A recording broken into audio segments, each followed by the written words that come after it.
Welcome to Inside Aesthetics, the world's most listened to podcast for injectors and aesthetic businesses. I'm Dr. Jake Sloan, a facial aesthetic doctor, trainer and speaker with over 17 years experience. And I'm David Siegel, an aesthetic entrepreneur and business mentor who's been working within our industry for over 2 decades. IA is a podcast aimed at educating aesthetic practitioners from around the world. The information contained within our episodes is general in nature and should not be used by the general public to make health or treatment decisions. You should seek the advice of a qualified healthcare professional in your country and have a bespoke consultation. For our latest news, you can follow us on Instagram and TikTok, and now you can also watch our full episodes on YouTube and Spotify. All of our links are down in the show notes below. Now let's get into today's episode. Hey guys, welcome to Inside Aesthetics, the world's most listened to podcast for cosmetic injectors and aesthetic businesses. Just another reminder, if you missed our news in the last fortnight, our podcasts are now published as videos to enjoy on Spotify and YouTube. So if you want to see David and I instead of only listening, check us out on these platforms. Another change that we're going to be working towards is to make our episodes more concise. We never really planned for these episodes to be 60 to 90 minutes long, and we've realized we're probably asking too much of you to sit there for an hour and a half and listen to us talk. So we're going to be trying to keep them to, 50 to 60 minutes, which means you can get through them in a single sitting and not feel like you're missing out. And now let's get into today's episode. It's all about social media. We're joined by Jon Jacques, who is all the way from Los Angeles in the United States. And Jon and I met recently at the BTS, the Beauty Through Science conference over in Stockholm, Sweden. I watched his presentation. Jake, I think he's probably one of the most polished presenters that I've ever seen. Super impressed. Super nice guy. We got to catch up at the gala dinner afterwards, have a couple of drinks. Well, I had soda water. I'm not sure what Jon was drinking. Soda water as well. Soda water as well. And turns out Jon used to be a professional magician for many years of his life. So that's kind of why he's such a polished presenter. So it was a real pleasure to watch him talk. And his talk was all about going viral. So how to use social media in 2025 to capture the attention of your audience, to grow your audience, and how to do it in a way that's not, people are sort of screaming out for attention. You see people doing dances and all kinds of things to get attention.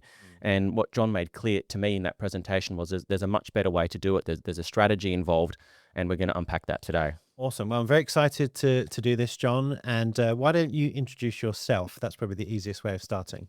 Sure. Jon Jacques. I live in Los Angeles now, and I've had a pretty incredible journey as an entrepreneur and business owner. As you heard, I started as a professional magician. At age 10, I turned professional. By 12, I was doing 250 shows a year internationally. So it's just a really great way to connect with people, and always used it as a tool to inspire and present. So that was really cool. But after college, my buddy and I started a video advertising startup. We basically invented YouTube ads before YouTube ads existed. We scaled the company from nothing to a $200 million valuation in about 2 years. The company's now acquired. And through that experience, I was able to understand advertising, virality, social media at a level that most people never get to experience, because my clients were like Disney, Sony, Anheuser-Busch, Bose, AT&T, and they're coming to us with sometimes $1 million budget to promote one video.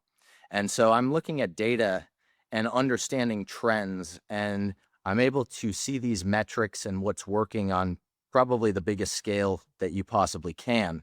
And through that, I said, you know what, let me build my own personal brand. And sure enough, I went from nothing to over 1 million followers in about 10 months. And naturally was just asked to teach others how to do it. And we've seen a lot of really incredible success stories and results and case studies in the aesthetic space. And it's become our biggest vertical at this point, and something that we're really passionate about. Can I ask, what year did you start playing around with YouTube, and were you self-taught, or did you, learn this at university, that skill? Yeah, no, definitely not at university, but really through the advertising world. That first job out of college, that would have been in 2013. And literally on the ground floor of YouTube. YouTube was, really starting to boom. Your first influencers were starting to emerge. And then we, of course, were running a bunch of campaigns to make these YouTube videos go viral before there was an ad platform or anything like that. So yeah, really taught through experience. How did you become involved in the aesthetic space? You mentioned some other brands that you're working with. Our industry is quite weird and nuanced, so interested to know how you actually got involved. It's funny. Dr. Sheila Nazarian, obviously a massive name in the space, has her own Netflix show. She had me speak at her conference about 6 or 7 years ago. And that was really my first foray and my first experience in the aesthetic market. And from that, I met some really big players in the space. Naturally, it started to explode. I think there's a lot of demand for social media in aesthetics because if you think about it, the industry is all about image, the image that you're providing for your clients, the image that you're presenting to your patients. It's really about image. And at the end of the day, the follower count that you have next to your handle matters, and your patients are doing the research. And if they don't see a large following, you sort of lose credibility. And so naturally, when I gave that first presentation, I had, I think, 3 more speaking opportunities at the aesthetic show and Vegas Cosmetic Surgery after that. And a bunch of doctors and plastic surgeons kind of supported me, really like saw something in me and helped me out in the beginning. And I wouldn't be here without them. So special thanks to Dr. Nazarian, Dr. Shino Bay, Dr. Stephen Diane. Without them, this journey wouldn't have been possible. Cool. Now, I've got a weird question. How would you define what social media is and why do we need it? Well, for me, social media is the ability to reach millions of people at the push of a button. And I think a lot of people take that for granted. We live in an age where you literally have a primetime television network in your pocket, that cell phone. And if you know how to use it properly, at the push of a button, you can reach millions of people with your message, with your new procedures, with the trends that are happening in the industry, and with information that those patients really need. And so for me, a lot of people are scared about social media, but it's a tool like anything else. And the tool can be used for good, or it can be used to do stupid dances and pranks, right? And so I think it's really about intention, and used correctly, you can really make a massive impact, and you can impact millions of people at scale. And social media is really the best way to do that. Do you think there's any particular channels or social media channels that we should be focusing on in this conversation, or is this just going to be a broad, talk about everything available to us? Well, I'll say this. I specialize in Facebook and Instagram. For us, that's where the client demand has been. That's where they're posting all the before and after pictures and the testimonials and the procedures and the behind the scenes. TikTok obviously is growing, and it used to be a very young demographic, but we do see a lot of plastic surgeons and doctors and aesthetic practitioners moving towards TikTok. But really the demand has been on Facebook and Instagram, and that's where people are getting the most bang for their buck anyway. So that's where we focus. Yeah. One of the challenges that I hear a lot from people within our community and people that I work with from a business mentoring perspective is, I don't know what to post. I don't have one of these super outgoing personalities. I don't have time. How do I actually, fit this into my schedule and, what's trending at the moment? So what's your advice around those sorts of challenges? Yeah, absolutely. I think, especially in this industry, your passion is helping people, right? It is being that doctor, that plastic surgeon. And you probably didn't expect when you were going through med school that you now have to start being a personality on the internet. I mean, it just wasn't a thing. So it's very natural for people to feel a bit of confusion. And what we do, I think, a very good job at is helping people simplify this whole process and cut to the chase and focus on what's really going to move the needle. And so advice for the person who's wondering what to post. Well, I will tell you this, a lot of people overcomplicate it, and they think that every video has to be a spectacle. And first thing they do, they go out and they buy the 4K cameras. And believe me, I've made the same mistake, spent like 20, 30 grand on all these lights and cameras and equipment. And it's just not about that. It's really about the message. And so what we do is we help clients really simplify this so that they're using their cell phone to shoot all the content. They're using a $25 tripod off of Amazon. They can take it anywhere when they're traveling. If you're going to an aesthetic meeting, or you're going to speak somewhere, or you're going to, spend some time with your family, if you even want to showcase that part of your life, we try to make it easy. I can give you a simple framework that would really help to cut to the chase and shortcut the process. I call it the 60-second authority interview reel. You've seen a lot of videos just like these clips all over the internet, if you scroll through your feed, where you see these podcast clips nowadays. And I mean, sometimes scrolling, I'll see 3, 4, 5 of them in one go. The podcast clips just resonate with people and they work. And here's why. These videos go viral because of the fact that even if a person doesn't know you yet, they see you in front of a camera being interviewed and they assume that you're a celebrity. You must be someone important. So that works really well. The other thing is, with a podcast clip, a natural hook is created because that viewer is scrolling and all of a sudden they're entered right in the middle of a conversation. And so naturally, the human mind is trying to figure out what is being said and what is being talked about in this clip. So it allows people to follow along and they want to figure out what's happening. So the view through rates tend to increase, which signals to the algorithm that this is a good piece of content. So one simple strategy that we've been seeing a lot of success with for our clients is to literally, if you're not going to go on a podcast and you're not going to be interviewed, to film your content as if you are. And you see a lot of influencers doing this, because I know a lot of big name influencers, and I know that they're not always on a podcast. They just use that microphone as a prop to film their content because they know that that format resonates with people. So what I tell our clients, think about all of the frequently asked questions you're getting from your patients, about this procedure or that procedure, or how do I choose the right doctor? How do I, know that this is not going to give me an unnatural look? Write down all those questions, 30 questions, and then literally hand those questions to your assistant, your office manager, your child, and have them ask you them one by one. And you keep your answers tight. You answer in about 60 to 90 seconds. You go down the list. We've literally had clients like Dr. Greg Chernoff is a great example of this.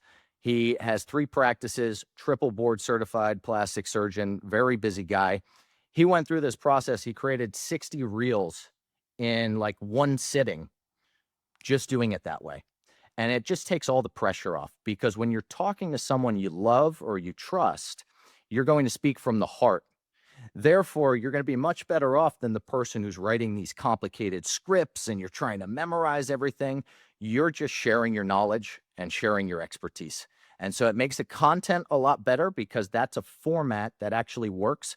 People have gained millions of views and millions of followers just off of these podcast clips. On top of that, it's probably the easiest content you can make right now because there's no prep. You just write down the questions and then give the answer in a bite-sized 30, 60, 90 seconds. And as a result, you're able to scale this content creation process without feeling like every day you're stressing about what to post.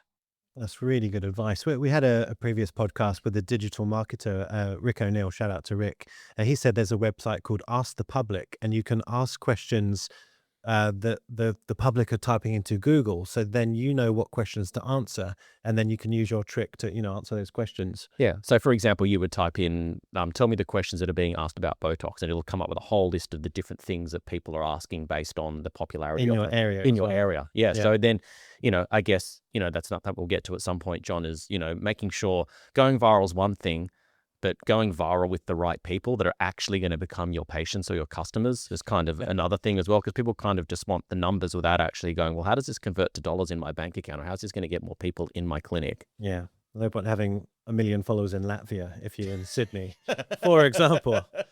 Actually, can you comment on that? Like it used to be the case that everyone was buying followers, and you'd get all these apps sort of targeting you to buy followers. That seems to have gone away. I don't really see it much anymore. Can you comment on that? Have Instagram sort of cleared it up or managed to stop it now? Yeah, absolutely. Well, it's gone away because the algorithm has matured over the years and it's caught on to that. So those strategies really hurt your accounts long term. And we have a lot of people who come to us because they're freaked out. They're like, oh, Jon, I did this thing 3 years ago and I wish I didn't. And now we have to correct it. But long story short, what's happening is every time you release a piece of content, you post something new, a portion of your audience is going to be exposed to that piece of content. And so what happens is if you have a bunch of bots on your account, let's say the first sample size, we're showing it to 1,000 accounts. Well, if all of those accounts are fake, there's no engagement. And then if there's no engagement, it signals to the algorithm that your content is terrible. And their goal is to make money by capturing attention and keeping people on the platform so they can serve more ads. So therefore, if you have those fake followers, they're taking it as this content is not worth sharing. There's been no engagement, and it really, your engagement starts to suffer over time. How, if people wanted to go back and go through all of their existing followers and, delete all the ones that look fake or robots, how do they actually do that? So there is actually a new feature for Instagram specifically in your backend settings where you can delete the inactive accounts. So that's a button that you can push, but you have to be prepared with a plan and a strategy in place when you push that button, because for some people, they push that button and 100,000 followers are wiped out in a split second. So they need a plan to rebuild that in an authentic way over time. I've actually always been a fan of that, and I make a big song and dance of saying to people, there's a purge today. I don't care if I lose 5,000 followers. I don't need bots. And I kind of make it a bit of a joke, but also to appear authentic. So we spoke at the beginning of the discussion around, people dancing, doing kind of things that are not really relevant to their profession. What do you think about that? I mean, I don't want to be critical of these people because I know it's coming from a place of, hey, I want people to know what I do. This is what everyone's doing. What are your thoughts on that? And do you sort of have any advice for people that have maybe gone down that path and how to sort of redirect, the strategy? I know you spoke about before about answering questions, but just on this, I guess, screaming for attention and what it does to people's reputation potentially. Well, first of all, I think if you have the right strategies in place for social media and you understand what you're doing, you know that you don't need to take those shortcuts or kind of come off as a clown or damage your brand or do something that's off brand in order to succeed. Because a lot of people find that they'll make the goofy TikTok dance or the prank and it still doesn't go viral. So now you sacrifice your reputation for nothing. If you know what you're doing and you really understand social media, you can take any piece of content and get 1 million views and get it out to people. So we never force clients into anything like that. That's never advice that comes out of my mouth. Follow the trends, do the dance, do the pranks, because it's just not necessary, quite frankly. And I'd much rather see you sharing your expertise, helping patients, helping educate them on the process or what's hot right now in the market, because it's better for you, it's better for them, and that's actually what you're focused on. So you don't need to sell yourself short. yeah, it's probably worth saying we've got audiences all over the world, big population in America who listen, but also here in Australia, obviously. And our regulations here has obviously changed quite a lot. I don't know if you've heard about sort of some of the latest stuff, but probably worth saying whatever you're going to put out, you've got to be compliant with your local regulations. And, here in Australia, it's quite different to what you can do in America. So, thinking about your content, just think of the law first and then, go from there. Yeah. Totally. And I mean, you said focusing on education and your expertise. So you're not sort of, showboating your results, making promises that are unrealistic. You just basically, as you said, answering the questions that you commonly see in your consultation process or with your patients. And that's what people really want to know. They just want knowledge. They want to know that they can trust you. That's the other big thing as well, right? Is trust. And so have you got any other strategies for building trust other than just sharing your knowledge in terms of, little tricks or the way that they frame things? In terms of building trust, really, to me, the formula for trust is repetition and frequency. The more top of mind you are, the more content you're putting out there, the more exposure you're gaining in front of a particular audience, the more they're going to trust you over time. Because the beauty of social media is people feel like they know you. They have this insight into your life and your practice and what's happening. So you start to become like a friend or a family member to them. And that's what's so powerful about social media. I think we all see these influencers and celebrities, and you kind of feel like they're your friend.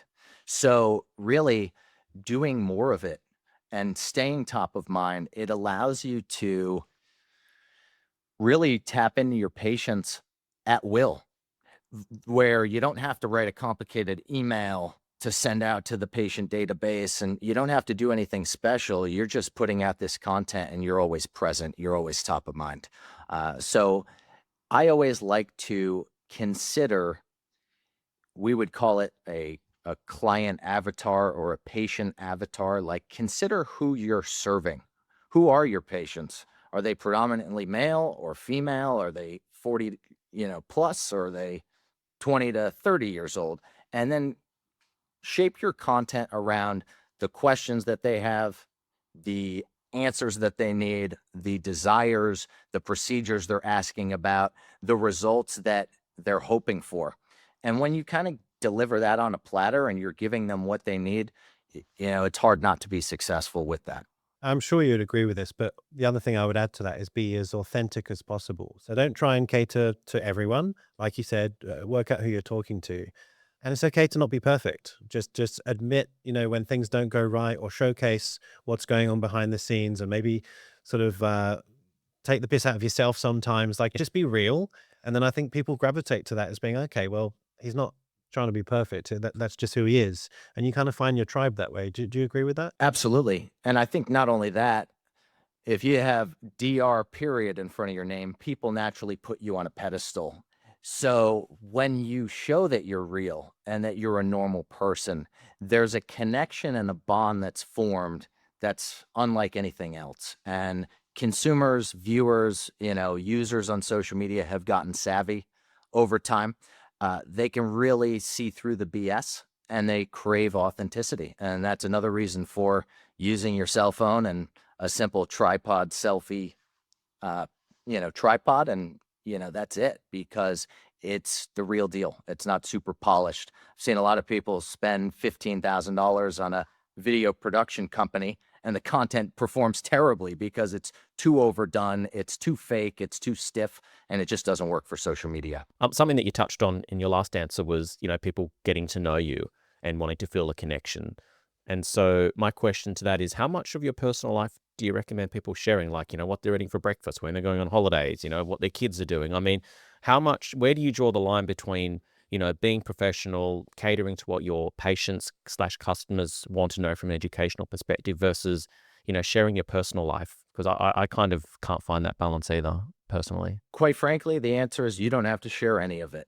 You don't have to share your personal life at all. There's a way to really build a following and to position yourself as the go-to practitioner without giving up your privacy whatsoever. I will say this, based on everything I've seen in the industry, you look at Dr. Paul Nassif and some of the bigger influencers in the space, some of their most successful posts happen to be the personal ones, funny enough. It's just the way it works. So if you are willing to do that, we've seen that the content tends to go more viral, but you don't have to. And I would say probably 80-20 rule, maybe 20% personal, showing the behind the scenes, 80% what your audience really craves and what they're looking for. Yeah. Shout out to Dr. Nassif, who is Yep. our special episode 100, yeah. episode 100. Yeah. Feels like a lifetime ago. Yeah. I'm sure he's not listening, but if he is, I hope you're well. No, I was just going to comment on that one. I mean, I definitely don't do it deliberately, but, I showcase what's going on in my life sometimes, or even our travels, or, maybe Father's Day stuff. It's not kind of to ram it down people's throat that I'm trying to be, Mr. Happy Clappy, but I think people like to know, who is this guy? Like, what does he do? Does he just inject all day, or, whatever? I think it's just nice to show you're a rounded person. You've got a life. It doesn't need to be every post, of course, but I think people quite like that. But if you're not comfortable with it, don't do it. Absolutely. At the end of the day, especially in this industry, people buy you, and people do business with friends and family as a general rule. So when you're positioned as the only logical choice, as the expert, you have the credibility, you have the numbers, the accolades behind your name, and you're also a real person who cares and who's going to take care of them. That's what they're craving. Something that I think people struggle with, maybe they haven't voiced it, is that, you've worked with big people. Now you've worked with Chris Hemsworth and other famous people in big companies, but most people aren't famous, including most of our listeners. So they often would say or voice, I'm not famous. I've kind of missed the boat. It's too late for me now. But what do you say to that? Well, we've proven it time and time again, and we're about to prove it on this podcast with our special surprise that we'll announce. But I'll tell you this, all the strategies that we're using, they're working now. They're working currently. We just had Dr. Steve Diane just launched a new skincare line, and he took brand new social media accounts a couple months ago. We launched one video, one reel. He got over 7 million views, 7 million on an account that had 0. And this was out of the gate, ended up with about 8,000 plus followers just from that one reel. And that was like a couple months ago with a brand new page starting from scratch. So when you understand the strategies, it's absolutely not too late. In fact, I would really, hopefully that this is your wake-up call. If you've been sitting on the sidelines and you've kind of seen the competition do this, and you've been too busy and dragging your feet on it, or maybe a little nervous to turn on that camera and speak, I hope that this inspires you to go out there and do it, because I believe that everyone listening to this and everyone in the world has a gift inside of them, and one that's unique. And I think that if you don't share it, if you don't get that message out there, you're doing a disservice to the people who need it. There are patients out there that don't have the confidence and don't feel comfortable in their own skin. And every time they look in the mirror, they feel this shame, and that person needs help. So if you're not willing to turn on the camera and help them out, you're wasting your gift. And so I hope that this allows you to feel inspired to go out there and bite the bullet, because it's not easy. It does take work. It is scary. You're going to mess up and have to restart that camera. But at the end of the day, if your why is strong enough, you'll get through how to do it. Yeah. Let's ask you. You've not Yeah. been the hugest fan of social media in your Yeah. time doing the podcast, but I mean, that's fine. But like, how have you got more comfortable? I'm assuming being on camera doing a podcast has helped. Oh, for sure. I mean, we've done this 300 and something times now. So, I mean, I think, as you said, if you do something often enough, you just inherently Exposure therapy. become better at it. I mean, yeah, I've got like the love-hate relationship with social media. So for me, it's like I don't want to give away things about my personal life. I don't want people to know like where I'm traveling to or where I'm going, or things about my family. So I like to keep that quite private, but I am becoming more, I guess, coming around to your way of thinking that you do need to put yourself out there. But as John said, you can curate that. You can decide how much you want to give away and how much you don't. At the end of the day, I guess it depends on, what is it you're hoping to get, in return for what you're putting out there. Yeah. Yeah. I mean, by the way, I don't enjoy it at all. I reckon I'm an introvert and an extrovert. I can enjoy being around people in our industry where I can share something, but if I go to a wedding and I don't know anyone, I don't want to talk to anyone. I'm not that Mr. Gregarious sort of center of the crowd. That's not me.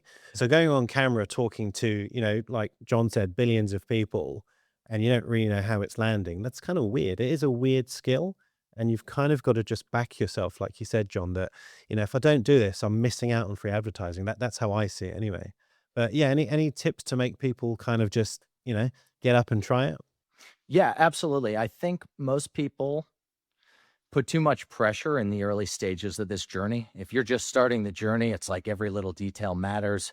You want to make sure your makeup's perfect, your hair's perfect. You stumbled on one word, that video is suddenly unusable.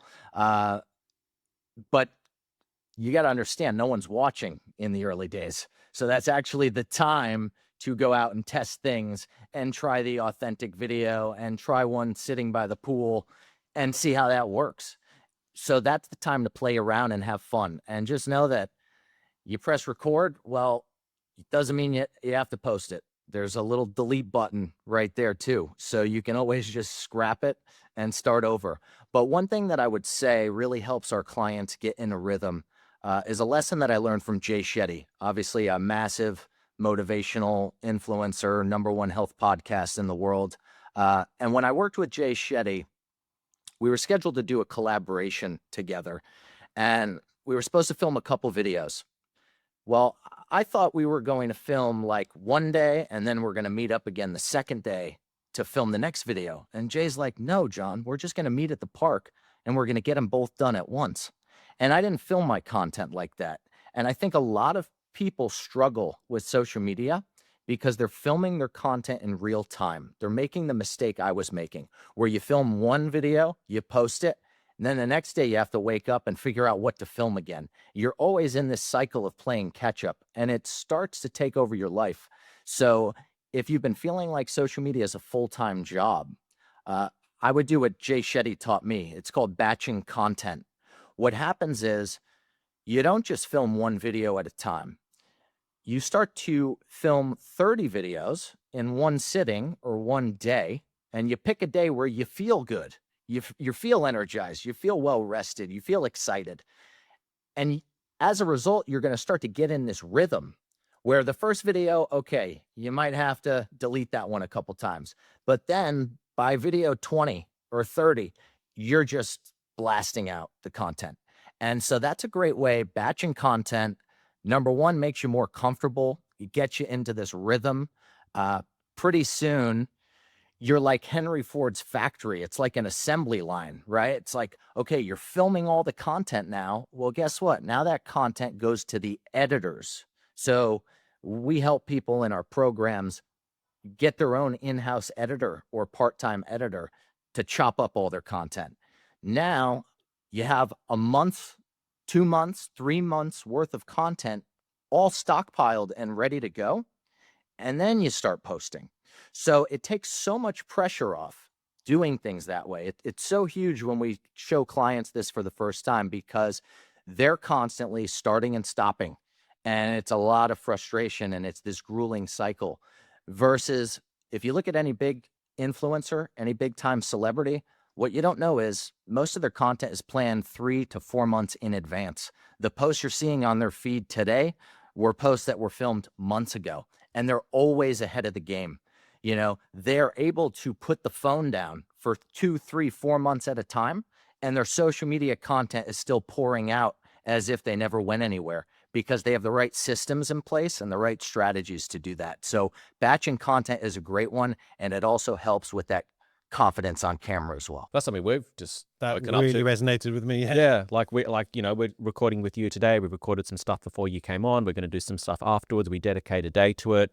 Jake and I will sit down and do some bonus content for our Patreon community, and we'll sit there and talk about half a dozen topics in one go. And then, as you said, we'll break them up because we've worked out, we're busy outside of the podcast as well. So we're learning too. Yeah, I mean, because it's an hour sort of ish podcast and guests are different time zones, sometimes it's difficult. Yeah. But, for your social media stuff, like 1-minute videos, I reckon you could pump out 30 if you really wanted to. So, yeah, really good advice. Yeah. So how often should people actually be posting? And I know that they can set things up within the platforms to schedule when things come out, but that's a question I get often asked is, well, is it once a week? Is it once a day? Is it twice a day? Is there a particular time of the day that's better? What do you think? It's entirely audience dependent, really. A lot of people, you might be scrolling through your feed and someone has a magic number for it. At the end of the day, that's not the secret, and it's going to be different for your audience than it is someone else's audience. We like to start clients off at 3 posts per week and scale up from there. That's a number that's manageable, where you're actually going to get growth You're going to gain more followers. Your engagement's going to increase over time, but you're not stressing yourself out. Keep in mind, I've also seen accounts where we've posted twice a day consistently for 60, 90 days. And then we actually scaled back to 3 times a week, and the results were better. And so that's why it is audience dependent. You have a lot of social media gurus out there saying, oh, you need to post 5 times a day. Well, that's insane. I mean, who has time for that, number one? And number two, I've seen scenarios where you actually take that advice and it has an adverse effect. People follow the strategy. They've got all their content recorded. They're batching it. They're posting it. They're getting all these likes and followers. So the next obvious question is, well, how do I turn those into patients? Yeah, absolutely. I would say, even backing up a step from that, here would be my real secret to social media. This is the formula that I came up with about 8 years ago. My formula for virality is this: content plus distribution equals virality. And so we've been talking a lot about the content portion of this. You obviously have to have good content. You want your content packaged up so that it resonates with patients, so that they're going to stop scrolling and pay attention, so that you cut through that noise in the newsfeed. But the real secret sauce to this is distribution. And distribution is the art and the science of getting your content seen and shared at scale. So most people spend 99.9% of the attention on the content. The real answer is distribution, the marketing strategy to get that content out there. So I would just say, for anyone who's listening right now and you've been kind of hitting this plateau, like you're posting all this content until you're blue in the face and it feels like your engagement's plateaued, you're stuck. No matter how hard you try, you can't get more than like 800 views on something. That's not a content problem. A lot of people come to us and they're like, Jon, we're doing before and afters, we're doing beautiful transformation videos, all these things. I look at their content and their content's outstanding, but they think that something's wrong. Oh, I must be saying something wrong here. No, the real determining factor is that they only have 1,000 followers. And if you only have 1,000 followers, that's really your max distribution. So you could post 50 times a day. It wouldn't matter. 1,000 people is pretty much the maximum number of people you're reaching. So sure, you can get lucky, right? The algorithm can, all of a sudden you hit the viral lotto and now you reach 10 million people overnight. But that's not really a strategy. You're kind of crossing your fingers and rolling the dice. So what most people don't understand is there are actual strategies to get your content out to the masses. And it's all about taking your content and not limiting yourself to your 1,000 followers, figuring out how you're going to get it out outside of that audience, because that's when your real growth happens. That's when people experience explosive results on social media. So I just wanted to make that clear first before we even start talking about patient acquisition and converting them into consultations and appointments, because you need to get the content visible and get it seen first. Can I also ask about, let's say we filmed a lovely video, we want to post it, we write a comment, and then, old school, we were told to do no more than 20 hashtags and make them relevant, blah, blah, blah. What are the parameters that you suggest for people to sort of make a post as algorithm sort of friendly as possible so that virality might sort of, work? So I would say this, a couple important factors that we look at. The first thing is the hook. I spend 90% of the time and attention on a piece of content on those first 3 seconds. 90% of the effort goes there. 10% of effort and time and planning goes into the rest of the video. First 3 seconds are the most important. You need to be able to stop people in a split second and stop that scroll. And there are a lot of ways to do that.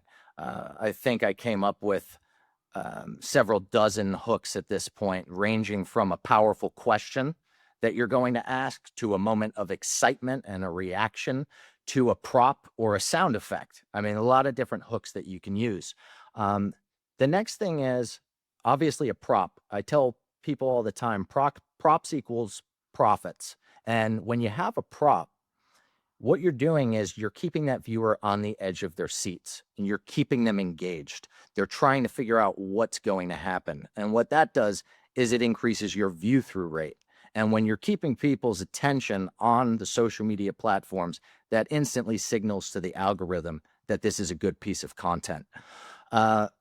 So those are a couple strategies where I've literally seen people add a prop and focus more attention on the first 3 seconds, and it's 10x'd their engagement, like pretty much instantly.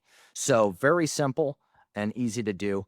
In terms of what you're saying in the caption, how long the caption is, how many hashtags, those are, again, kind of what I would call roll the dice strategies. People who aren't as savvy with social media or who don't know what they're talking about or who went viral by accident and now they're trying to piece together why that happened, they might say, oh, it's because 7 hashtags is what I did and that's the magic formula. Quite frankly, it's a lot of BS. You know, there is no magic formula. If you're relying on the content, you are crossing your fingers and rolling the dice. You can go viral, 10 million views. You had the perfect post and the perfect number of hashtags and everything was right. And then you go and post that same exact thing tomorrow with the same hashtags and the same caption and the same piece of content. And you can't duplicate that effect again. And that's because of the fact that we're just relying on the content. So the content, I would say, is about 30% of the battle. The other 70% is distribution and getting that content seen, getting it out to the right people, getting it out to other audiences outside of your own. You're going to be a lot more successful, like 1,000 times more successful if you focus your attention there. A few moments ago, you spoke about, well, you've only got 1,000 followers, then even if your content's amazing, that's the maximum number of people that are going to see it. So if you do only have 1,000 followers, how do you increase that? How do you sort of leverage? And I know you did speak about this in your presentation, so I'll let you explain it, but it was quite interesting in terms of, leveraging other people's accounts and so on.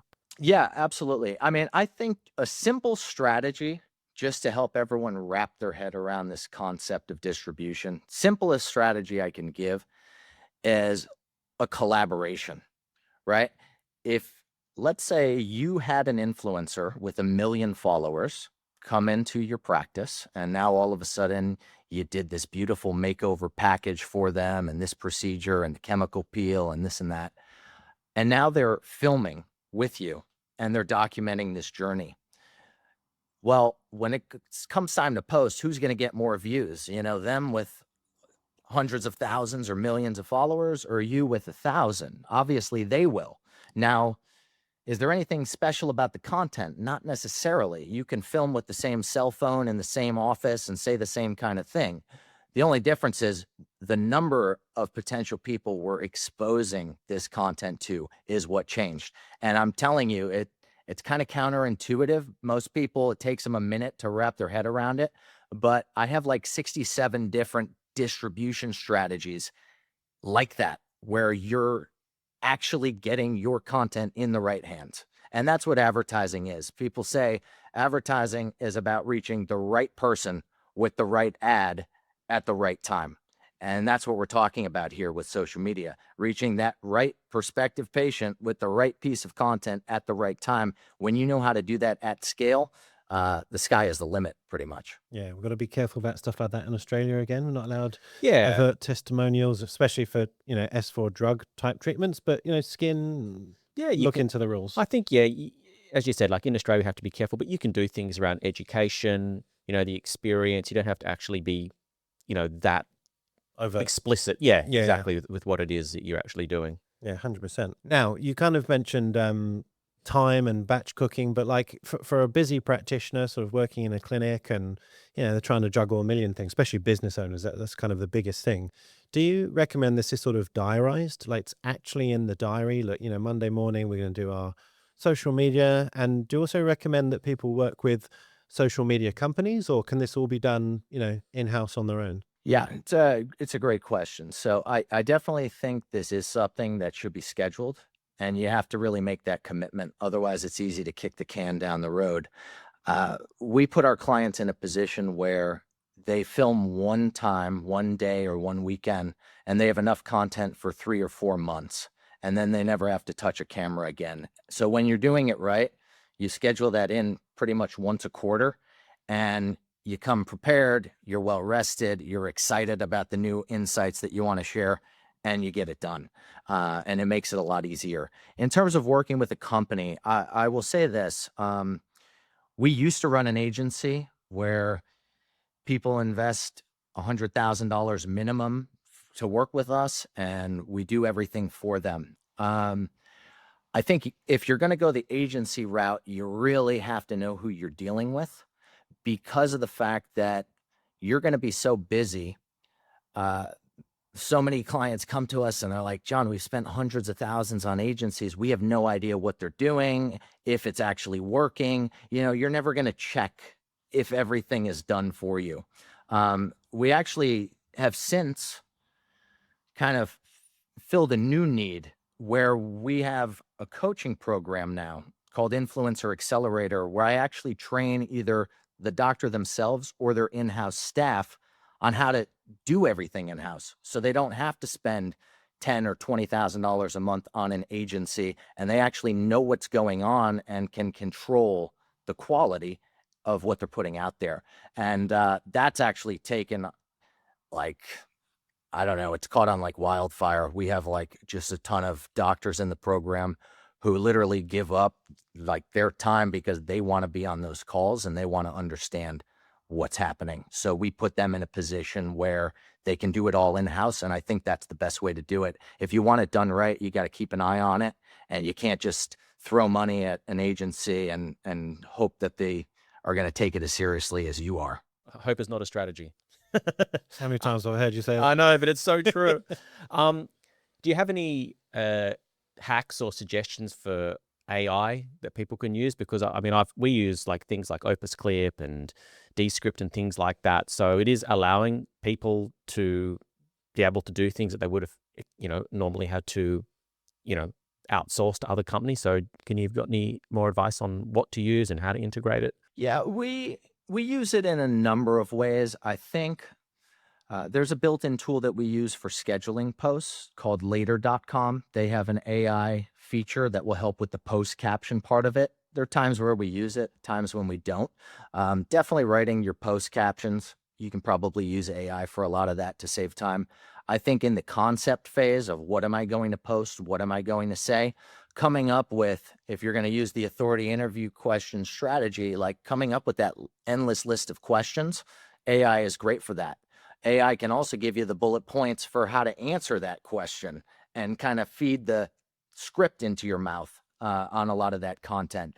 But I just caution people to not get obsessed with AI, because at the end of the day, it is still evolving, and it's easy to spend 5 hours messing around typing in endless questions versus just filming the video. So don't use it as a crutch, and don't let it take over your life. Yeah, we should probably explain what Opus Clips is, because it's super useful, whether it's for social media or podcast. It's basically a program. You upload your videos to that, and then it kind of just chops them up. It somehow self-selects what it thinks is going to be the most trending or viral stuff. Some of it, the stuff that it chooses, is rubbish, but some of it's really good. It then sort of transcribes it, so you have a caption of sorts and a title, and then you can put some B-roll over it as well. So, if you're just sort of, nothing about editing, it makes it sort of pretty easy for you. Made life for two idiots like us a little bit easier. A little bit easier. Well, we don't do it. It's Andrea. Shout out to Andrea, our virtual PA in the Philippines. But yeah. Yes. Yeah. Yep. Okay, so we're going to talk about case studies, and then we're going to talk about the really exciting competition that we're going to do with you and your company, John. So before we lead into the competition, can you give us like a real world example of someone that had no profile, had no expertise, and how you worked with them to sort of give them success and start bringing them new patients? Yeah, I think a cool example that stands out, I mean, there have been so many at this point, but Dr. Adam Shiner in Tampa, Florida. He's an amazing guy. He's become a good friend over the years. And in about 3 months or so, using my strategies, he was able to gain 3.2 million views on his videos, had hundreds of leads coming in for his practice.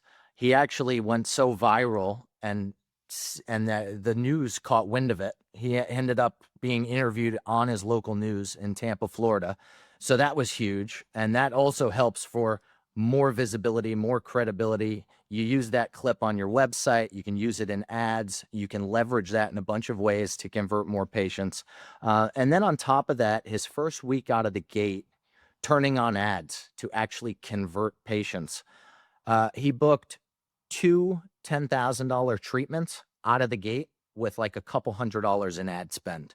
So a couple $100 in the advertising world is nothing. And if you're able to turn that into $20,000, that's like a 37x return on ad spend, which is massively impressive. It doesn't matter what business or company you're dealing with. Those are huge numbers. And yeah, that's a case study that I'm really proud of. We've had some cool things happen. Shino Bay, recently we did a viral video for him. He ended up with over 5.8 million views in about a week. Saw impressive growth with that campaign. And, we have so many. I mean, we've seen clients literally go from nothing to hundreds of millions of views, like 200 million views cross-platform in 60 days. I've seen that happen before, right? I've seen clients go from brand new social media accounts. Now they have 10 million followers across platforms.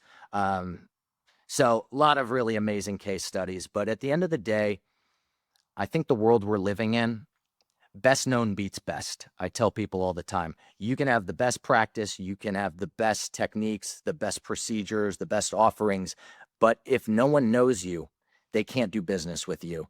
And so it's really about getting your name out there, because your patients are doing this research, and the more downtime, the more expensive that procedure is, the more research they're going to do. And if they're comparing you to the practice down the street who has 50,000, 100,000 followers, and you only have 600, you're probably going to lose that to the competition. And so it's really about building up your social media, getting a baseline credibility and social proof there. So you check that box in the patient's mind, and you're going to convert a lot better because now they're looking at you as a celebrity.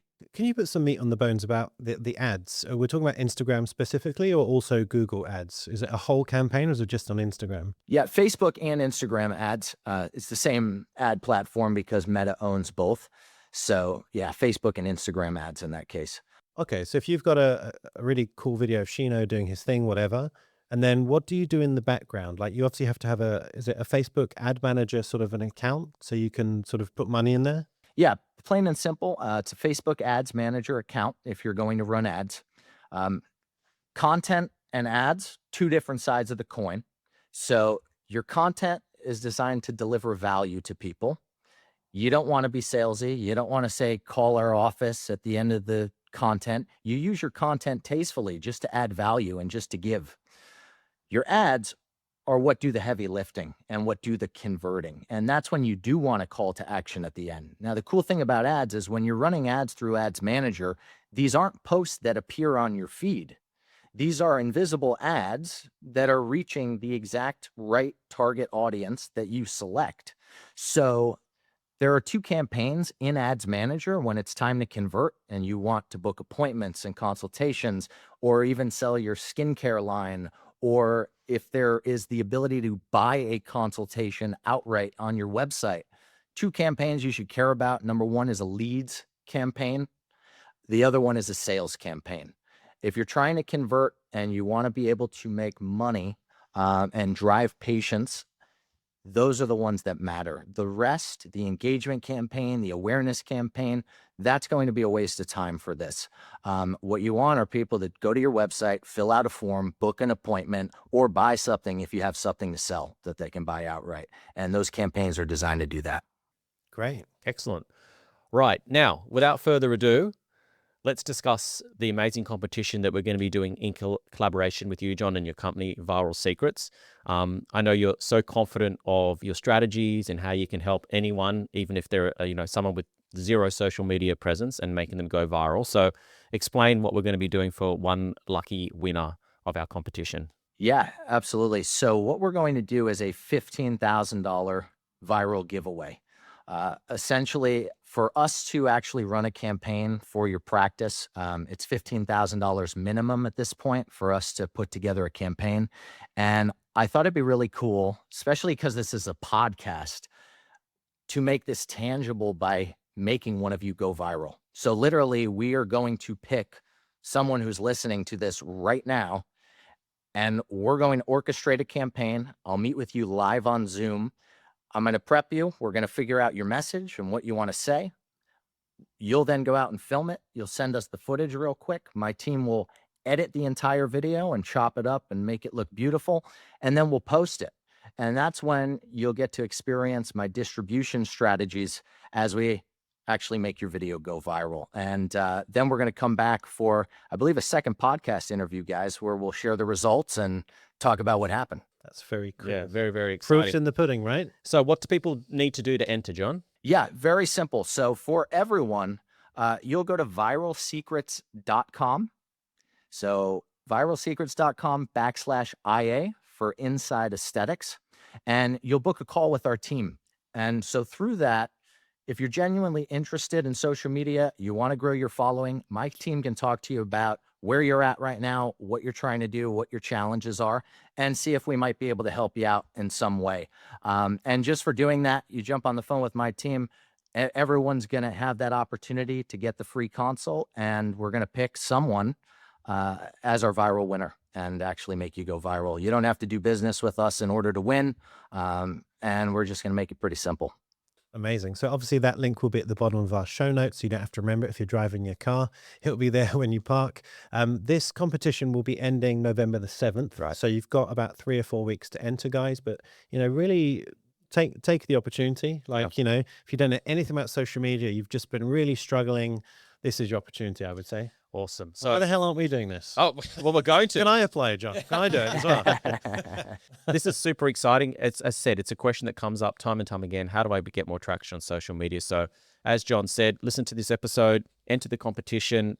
Good luck to anyone that's entering, and we're looking forward to showcasing the results. And, as you said, potentially coming back and talking about it on another episode. So, John, thank you so much for your time and sharing your knowledge. I know it's taking you a lot of time and sort of effort to acquire this knowledge. So thank you for your generosity. That's great. I feel like we just scratched the surface there, but we'll get you back. We'll work out what worked for, for the person who you went go viral, and maybe, early next year or whenever we could do another episode, sort of going even deeper into Instagram tactics and what works in 2026. Absolutely. Thank you so much, John. We'll speak soon. Happy to help, guys. Thank you. We hope you enjoyed that episode, guys. To stay up to date with our latest news and episodes, follow us on Instagram, and we're now on TikTok.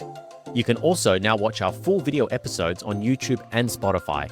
So if you like what we do, please give us a like and subscribe. Please also consider joining our Patreon for invaluable business and injectable education.